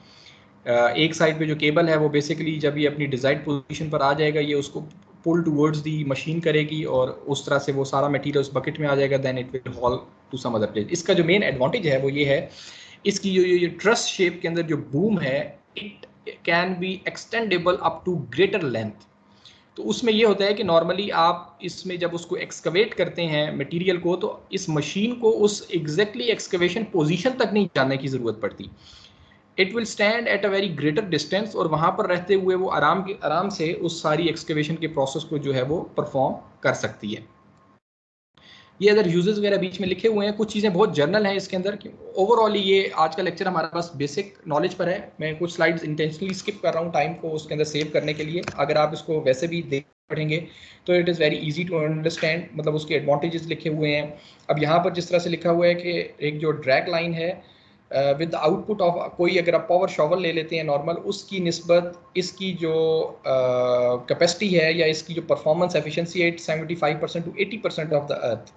ठीक है। ये एक्सकवेट करता है अप्रॉक्सीमेटली उसी टाइम में कि जबकि एक पावर शॉवल जो है वो सेम साइज़ का वहाँ पे परफॉर्म कर रहा होता है। थोड़ा सा ये चीज़ जो है मुश्किल वो इसके मैकेनिज्म की वजह से हुई है कि अगर 1 घंटे के अंदर एक पावर शॉवल जो है वो फॉर एग्जांपल 100 क्यूबिक मीटर की जो सॉइल है वो रिमूव करता है, तो ये हो सकता है आपके पास 75 क्यूबिक मीटर 1 घंटे के अंदर रिमूव करेगा। The reason behind, because of its somewhat difficult mechanism to operate, कि इसके अंदर केबल्स इन्वॉल्व हैं। पहले बकेट को रखेंगे, केबल को पुल करेंगे, then it will keep the bucket upward and then move to the desired location. इस मैकेनिज्म की वजह से इसकी जो कुछ आउटपुट एफिशिएंसी है as compare to the power shovel वो कम हो जाती है। एक्सक्यूज मी सर, ये उसका जी सर ये जो ड्रैग लाइन है, it's just I guess used for soft land, cause ये तो बकेट इतना पावर तो नहीं रखता ना कज के किसी हार्ड चीज को एक्सकवेट कर सके। जी ऐसा ही है, बिल्कुल ठीक है आपका point. This is use for the soil और medium up to the medium range type की सॉयल के लिए आपके पास यूज होगा, ठीक है, क्योंकि इटसेल्फ इसके ऊपर कोई मैकेनिकल पावर नहीं आ रही। पावर शॉवल अगर आप देखते हैं तो पावर शॉवल कि जो बकेट है ये मैकेनिकली अटैच्ड है, ऊपर हाइड्रोलिक्स लगे हुए हैं। अगर ये किसी हद तक हार्ड रॉक तो नहीं, सॉरी, हार्ड सॉइल भी अगर आपके पास आ जाती है तो इसके आगे ये जो टीथ बने हुए हैं और इस मैकेनिकल पावर की वजह से, फोर्स की वजह से वो उसको आराम से एक्सकवेट कर लेगा। But in this case the situation is different. आपके पास लूज सॉइल होनी चाहिए जिसमें वो बकेट का जो अपना वेट होगा, बस उसकी मदद से जब आप इसको ड्रैग कर रहे होंगे या पुल कर रहे होंगे with the help of this pulling the rope, तो वो जो मटेरियल उसके अंदर आएगा वो चीज़ आपके पास एक्सकवेट होगी। ठीक है, तो ये चीज़ आपको इस स्लाइड में भी मिल जाएगी कि it is used for the loose और you can say the medium hard जो सॉइल्स हैं उनकी एक्सकवेशन के लिए आपके पास ये यूज़ होगी।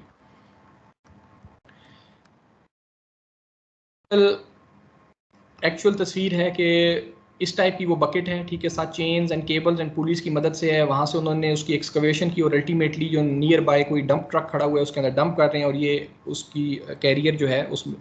एक्सकवेटेड मटेरियल को किसी और डिजायर्ड पोजीशन पे ले जाएगा। ये पावर शॉवल की यहाँ तस्वीर आ गई, ठीक है। तो power shovel is a powerful machine just because of the mechanism we have provided here कि मैकेनिकल डायरेक्ट शॉफ्ट्स उसके साथ अवेलेबल हैं, ठीक है, और आपके पास ये सारी वर्किंग हो रही है। अगर मैं आप में से मतलब जो बॉयज़ हैं उनको शायद इस बात की, इस एग्जांपल की ज़्यादा बेहतर तौर पर अंडरस्टैंडिंग आ जाए। अगर आप जो नॉर्मल बाइक्स अपनी आसपास देखते हैं, आप देखते हैं कि उसके इंजन और उसके टायर के दरमियान का जो कनेक्शन है वो किस चीज़ की मदद से इस्टेब्लिश हुआ है, एक मेटालिक चेन की मदद से वो इस्टेब्लिश हुआ है। इंजन घूमता है, चेन घुमाता है, अल्टीमेटली टायर घूमता है। बट अगर आपने कभी स्कूटर देखा हो या जिसको वेस्पा भी कहते हैं, it is a more powerful machine because उसके अंदर जो मोटर है वो आपके टायर के साथ डायरेक्टली कनेक्टेड है, ठीक है। उसके अंदर कोई ये चेन का मैकेनिज्म इन्वॉल्व नहीं है, तो उसके अंदर एनर्जी डेसिपेशन, जो एनर्जी लॉसेस हैं जो चेन की वजह से हो जाते हैं, वो बेसिकली उस मशीन के अंदर नहीं है। तो दैट्स वाई हम कहते हैं कि जो एक वेस्पा या जो एक स्कूटर है उसकी पावर इनहेंस हो जाती है। तो उसी पर्सपेक्टिव में मतलब यहाँ जो हमारे पास मशीन बन रही है, it is directly connected to the boom, ठीक है। जो पावर आपने देनी है वो डायरेक्टली ट्रांसमिट हो रही है उस बकेट के ऊपर और उसकी मदद से अल्टीमेटली कुछ एक्सकवेशन हो रही है वहाँ पे, ठीक है। तो इसी मदद से आपका ये जो शॉवल है ये इवन के अदर पर्पसेस के लिए भी यूज़ होता है। आजकल आपने मीडिया पे सुना होगा, मतलब कुछ टाइम हो गया इस हुकूमत के आने के तकरीबन 1 साल बाद एक सिलसिला शुरू हो गया था कि जितनी भी इंक्रोचमेंट्स हैं, जिन एरियाज़ के ऊपर इलीगल कंस्ट्रक्शंस हुई हुई हैं, उनको डिमोलिश कर दिया जाए। बहुत ज़्यादा इमारतें डिमोलिश भी हुई थी। तो जब मीडिया पर हम उसकी कवरेज देख रहे होते हैं तो दिखाते हैं कि इसी तरह का एक पावर शॉवल होता है, वो उस बिल्डिंग को बूम मारता है, ठीक है, और वो बिल्डिंग जो है वो अल्टीमेटली उसके सेगमेंट वाइज उसको कोलैप्स करते चले जाते हैं। So it is a powerful machinery. Its capacity can be judged और estimated based upon the size of the bucket,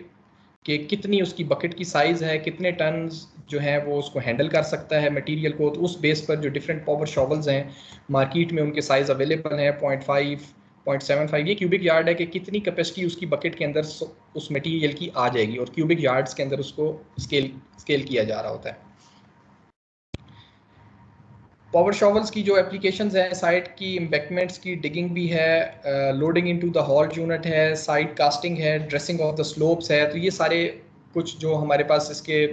objectives आ रहे हैं पावर शॉवल के, वो इस फॉर्मेशन के अंदर आ जाते हैं। Then we have the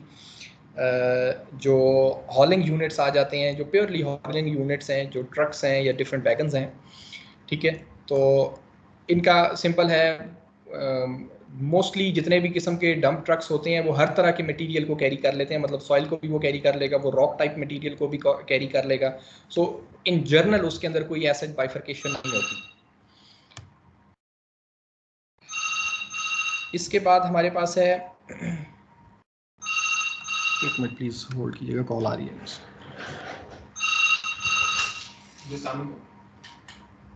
sir अल्लाह का शुक्र है, सर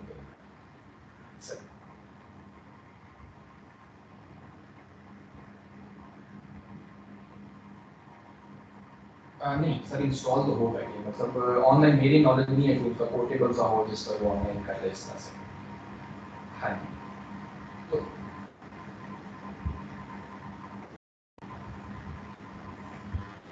ठीक है।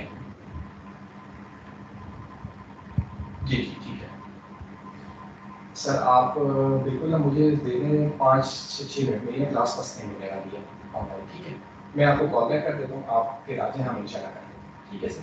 Thank you sir. ओके अच्छा, इसमें जो हमारे पास ट्रक्स एंड वैगन्स आ गई, उनकी कैपेसिटीज़ वगैरह आ जाएंगी, ठीक है? इनको थोड़ा सा क्विकली आप रिव्यू कर भी लीजिएगा, इसमें कोई ऐसा वो नहीं। हाँ, the main thing is that is from here, यहाँ पर एक मेथड डिफाइन हो रहा है कि बैलेंसिंग कैपेसिटी का ये है। एज एन इंजीनियर आपको साइट पर अगर अपने एक सिस्टम को ऑप्टिमाइज़ करना है, किसी एक्टिविटी को ऑप्टिमाइज़ करना है, मतलब ऐसा ना हो कि आपने एक्सकवेशन स्टार्ट की, एक एक्सकवेटर आपने लगाया, अब वो बड़े साइज़ का एक्सकवेटर है, वो जितना मटेरियल एक्सकवेट करता है उसके आगे एक डंप ट्रक आकर खड़ा करते हैं और आप उसकी पीछे ट्रंक के अंदर जब उस मटेरियल को डालते हैं तो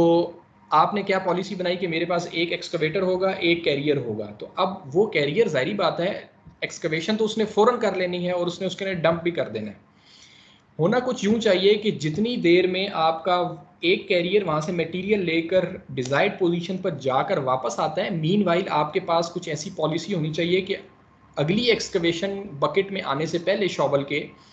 आपका वहाँ पर कैरियर एक और मौजूद हो, ताकि आपके इस पूरे प्रोसेस के अंदर लैग ना आए,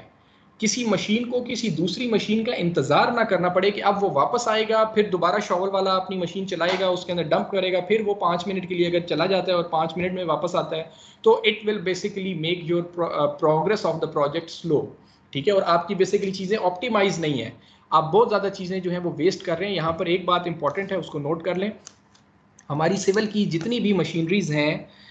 देखें बहुत से तो ऐसे डेवलपर्स होंगे या कॉन्ट्रैक्टर्स होंगे जिनकी अपनी मशीनरीज होंगी, ठीक है? उनकी परचेज्ड मशीनरीज होंगी, क्योंकि वो उसी तरह के प्रोजेक्ट्स करते होंगे। नॉर्मली जो रोड के प्रोजेक्ट्स करते हैं और फ्रीक्वेंटली करते हैं प्रोजेक्ट्स कॉन्ट्रैक्टर्स, तो उनके लिए फिजिबल यही होता है कि वो अपनी मशीनरी परचेज कर लें, बिकॉज ऑफ द रीज़न के जो कॉस्ट पे की जाती है किसी भी मशीन को, अगर रेंट पर लाकर आपने अपनी कोई एक्टिविटी परफॉर्म करनी है तो उसकी जो कॉस्ट पे की जाती है वो आवर्स की फॉर्म में पे की जाती है। नॉर्मली जो शॉवल्स हैं आपके वो 3000 से 4000 रुपये पर घंटा चार्ज कर रहे होते हैं, ठीक है? और उसमें ये चीज़ भी होती है कि ये बात उसमें नहीं होती कि आपने 100 क्यूबिक फीट की मट्टी निकालनी है तो हम आपको फॉर एग्जांपल 1 लाख रुपए देंगे, ठीक है? वहाँ पर हमारे पास चीज़ ये आ रही होती है, वहाँ पर हमारे पास ये चीज़ आ रही होती है कि आपने बेसिकली मशीन आपने बोरो की एक्सकवेटर, वो आपकी साइट पर आ गया तो उसका टाइम स्टार्ट हो जाएगा आपकी साइट पर आकर। अब अगर वो मशीन वहाँ पर 1 घंटा फारिग खड़ी रहती है तो भी उस मशीन वाले ने आपसे 1 घंटे के पैसे चार्ज कर लेने हैं, ठीक है? तो एज एन इंजीनियर ये चीज़ें आपने मैनेज करनी है कि हमारा सिस्टम इस तरह से ऑप्टिमाइज हो कि हमारी कोई मशीनरी जो है वो रिडंडेंट ना खड़ी रहे कि उसके पास कोई काम ही नहीं है, क्योंकि पैसे तो हमें देने पड़ रहे हैं। तो these things basically ultimately affect the cost of the project. तो आपने सारी चीज़ें इस तरह से ऑप्टिमाइज करनी है कि आप किस मशीनरी को यूज़ करें which is more efficient for the excavation purpose, फिर उसको कैरी करने के लिए कौन से या किस किस्म के हमारे पास होने चाहिए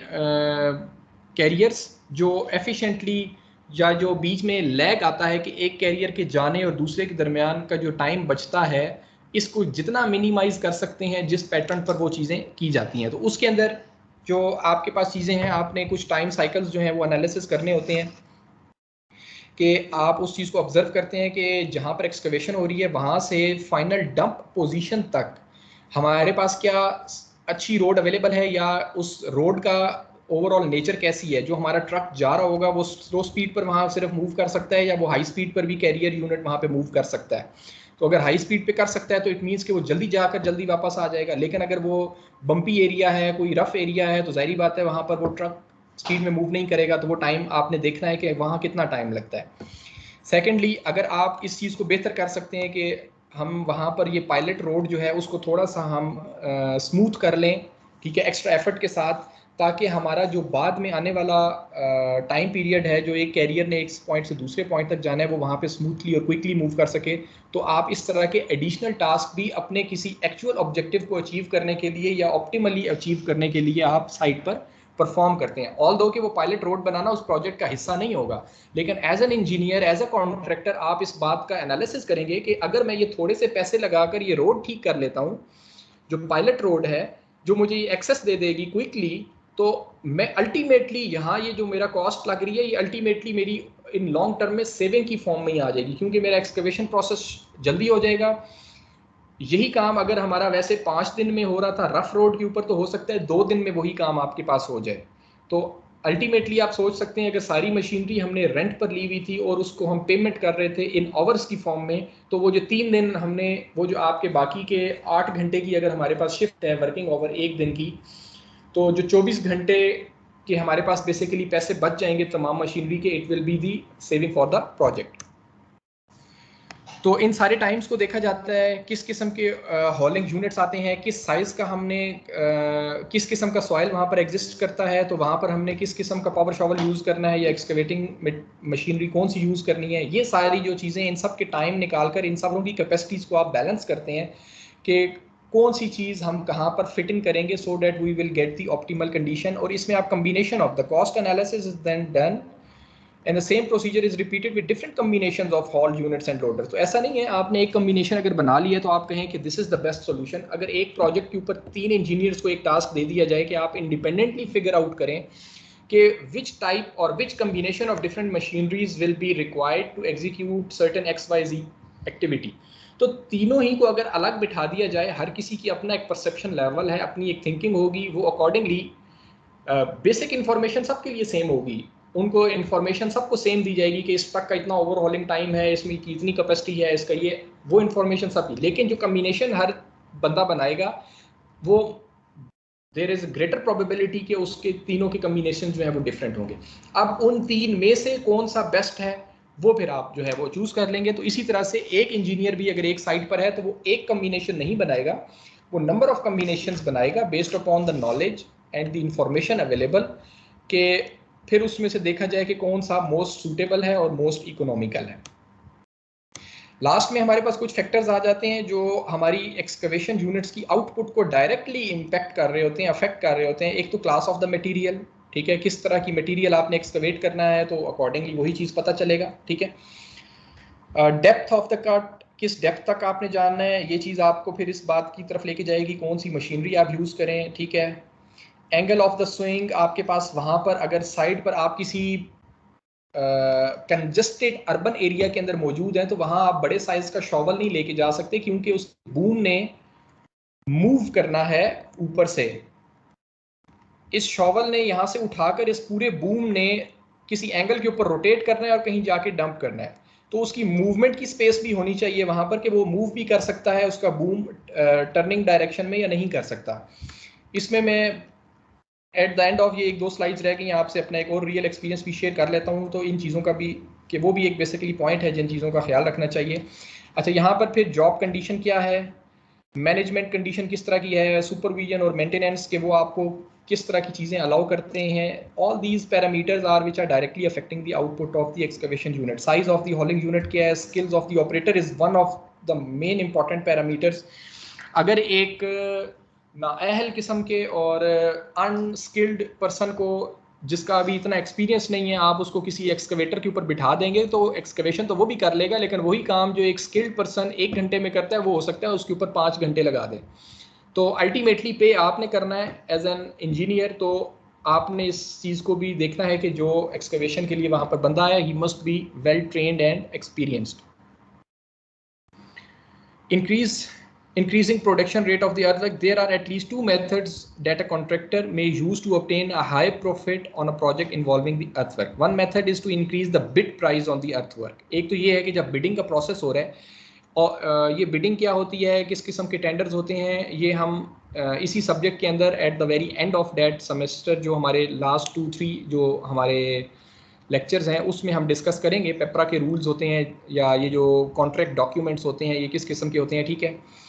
तो इन शॉर्ट ये कह लें कि जब एक प्रोजेक्ट लेने के लिए अखबार में एक टेंडर आता है, उसकी बेस पर कोई जो कॉन्ट्रैक्टर है वो बिड करता है, तो वो उसके अंदर इंटेंशनली ही उसको पता है, क्योंकि उसको पता है उसने किस साइट के ऊपर जाके वर्क करना है, ये डिटेल्स प्रोजेक्ट की पहले शेयर कर दी जाती हैं। तो वो रिकॉनेसेंस सर्वे कर वहाँ पर ये चीज़ एनालिसिस कर लेता है इस चीज़ का कि इतना अर्थवर्क मैंने निकालना है, इतनी मुश्किलात हैं वहाँ पर, तो मैं ऐसा करता हूँ इसका रेट ही बहुत ज़्यादा कोट करता हूँ कि मैं ये काम जो है फॉर एग्जांपल 1 मिलियन में करूँगा, और एक और कॉन्ट्रैक्टर कह रहा होता है कि मैं ये काम फॉर एग्जांपल 5 मिलियन में करूँगा। तो बेसिकली वो अपने किसी फैक्टर ऑफ सेफ्टी की वजह से रेट्स जो है वो कोट करते हैं उसके अंदर। एक तरीका तो ये है। The alternate method is to organize and operate his equipment in a manner that will ensure the maximum production at the lowest cost. तो एक तो ये है कि अगर वो ये बिड के अंदर कहेगा कि मैं ये काम 1 मिलियन में करता हूँ और दूसरा कह रहा है 5 मिलियन में करता हूँ, तो मैक्सिमम चांस यही है कि ओवरऑल उसकी बिड देखने के बाद जो विन करने के चांसेस हैं, कॉन्ट्रैक्ट विन करने के चांसेस वो उसी के हैं जो लोएस्ट बिडर है, जिसने कम पैसे कोट किए हैं। अब वो अपना सेविंग किस तरह से बना सकता है, उस चीज़ के अंदर प्रोडक्शन रेट कैसे बढ़ा सकता है कि वो अपनी चीज़ों को, अपनी मशीनरी इक्विपमेंट को जो है वो वेल ऑर्गेनाइज्ड करे और अच्छे तरीके से ऑपरेट करे, सो डैट कि उसके जो प्रॉफिट है वो इंक्रीज हो जाए और लॉस जो है वो मिनिमाइज या बिल्कुल ख़त्म हो जाए। The latter method usually offers the best opportunity. यही वाला जो लेटर मेथड है कि आप उसके अंदर चीज़ों को ऑप्टिमाइज करें और ऑर्गेनाइज करें, this is the best considering method. Ripping कर लें, फॉर एग्जांपल आपकी हार्ड सॉइल है तो आप क्या कर लें, उसके ऊपर पहले किसी और मशीन की मदद से उस सॉइल को लूज कर लें, then by using some other material आप उसको वहाँ से एक्सकवेट करेंगे तो ईजिली हो जाएगा। प्री वेटिंग कर सकते हैं, या इसको आप ओवरनाइट वेटिंग भी कह सकते हैं कि आप रात को, सुबह आपने जहाँ पर एक्सकवेशन करनी है रात को आप उस जगह पर स्प्रिंकलिंग कर दें और पानी डाल दें सॉइल पर, तो सुबह तक वो मिट्टी नरम हो जाएगी और वहाँ पर एक्सकवेशन का जो प्रोसेस है वो आउटपुट आपकी इंक्रीज हो जाएगी। इसी तरह से जो आपके पास लोडिंग डाउन ग्रेड्स हैं, when it is practicable to do so, scrapers should be loaded down grade and in the direction of the haul. अब फॉर एग्जांपल आप का जो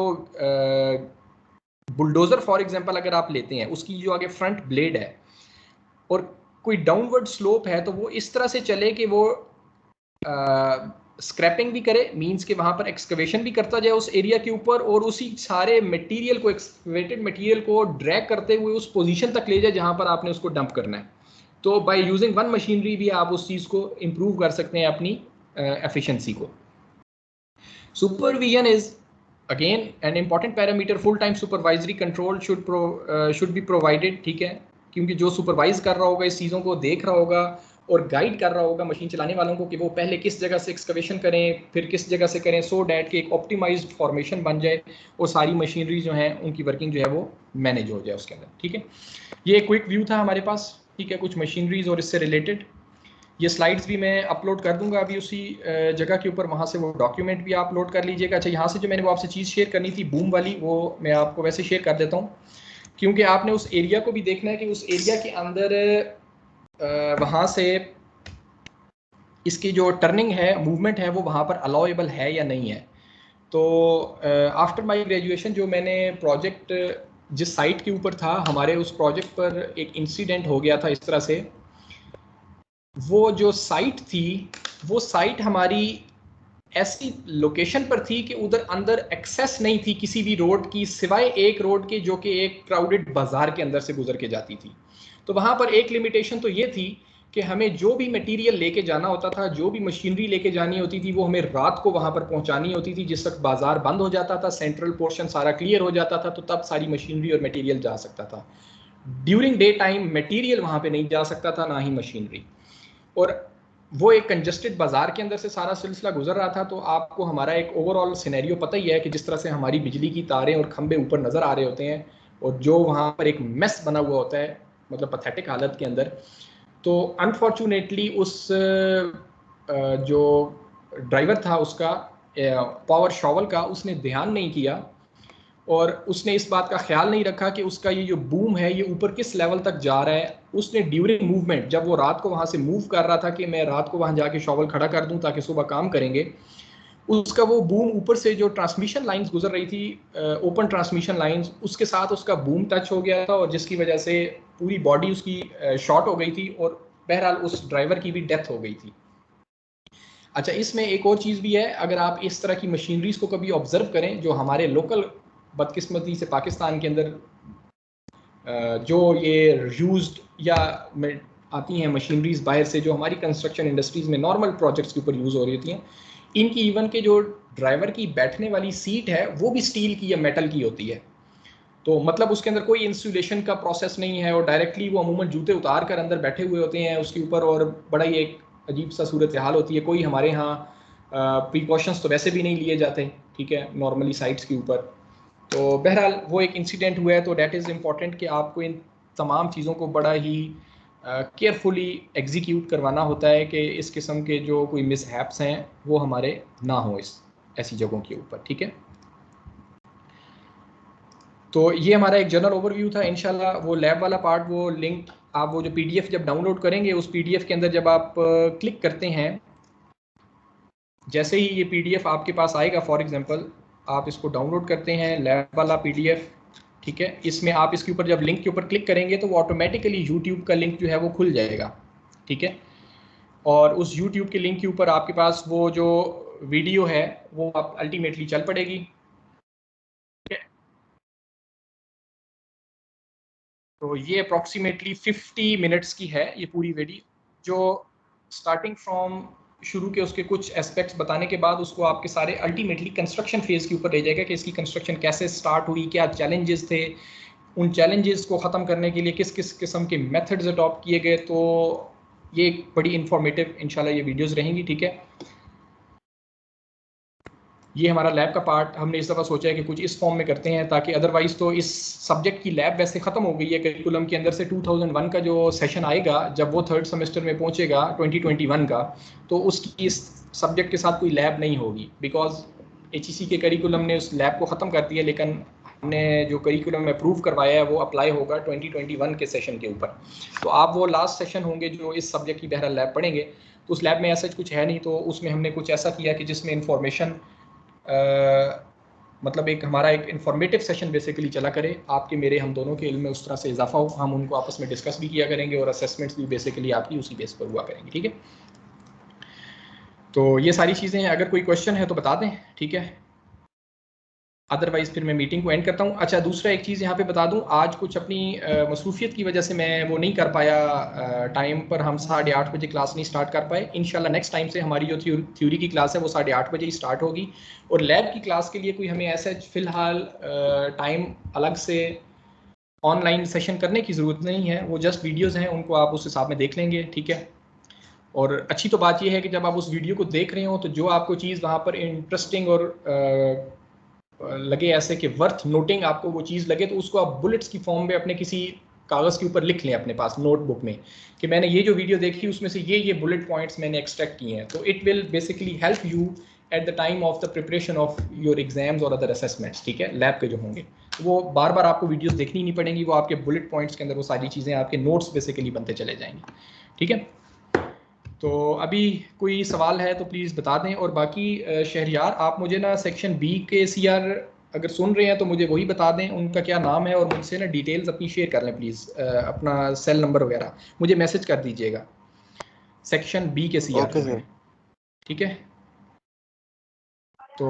बाकी इंशाल्लाह जो भी फिर कोई अपडेट साथ आती रहा करेगी वो मैं आप लोगों से साथ साथ थ्रू CR आप लोगों से शेयर कर लिया करूँगा इन्फॉर्मेशन। तो रिकॉर्डिंग ऑफ